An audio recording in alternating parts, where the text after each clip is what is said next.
नमस्ते। केंद्रीय कर्मचारियों और पेंशन भोगियों के लिए एक बड़ी खबर आ सकती है।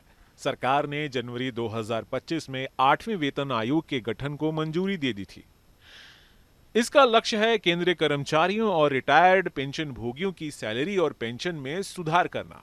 अब तक ये उम्मीद जताई जा रही थी कि यह 1 जनवरी 2026 से लागू हो सकती है, लेकिन प्रक्रिया में हो रही देरी को देखते हुए विशेषज्ञों का कहना है कि इसे साल 2027 तक टाल दिया जा सकता है।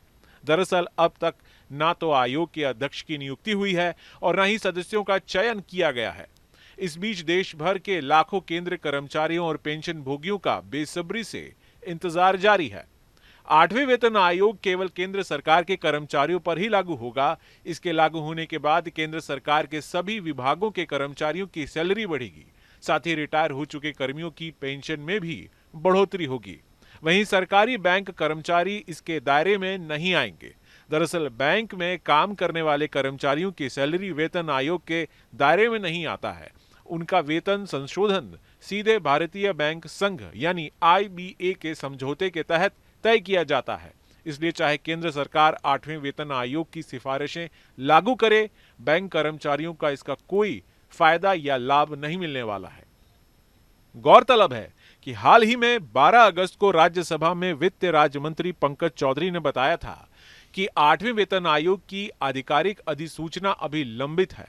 इसका कारण है टर्म्स ऑफ रेफरेंस को लेकर विभिन्न हितधारकों से सुझाव लिए जाना। रक्षा मंत्रालय, गृह मंत्रालय, कार्मिक एवं प्रशिक्षण विभाग और राज्यों सहित कई प्रमुख हितधारकों से सुझाव मांगे गए हैं।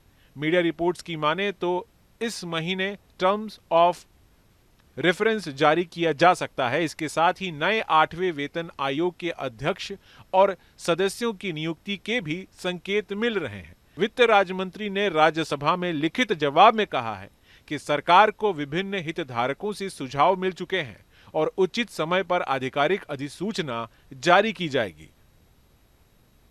खबरों के मुताबिक अगर 8वें वेतन आयोग लागू होता है तो केंद्रीय कर्मचारियों और पेंशन भोगियों की सैलरी और पेंशन में 30 से 34% तक बढ़ोतरी हो सकती है।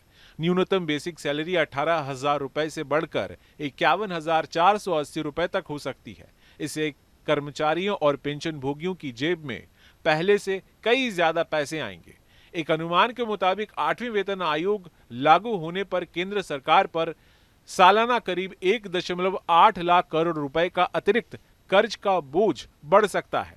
हालांकि यह सिर्फ अनुमानित आंकड़ा है। फाइनल आंकड़ा आयोग की सिफारिशों के बाद ही तय होगा। इस देरी के बावजूद उम्मीद है कि जल्द ही केंद्रीय कर्मचारियों और पेंशन भोगियों के लिए खुशखबरी आएगी।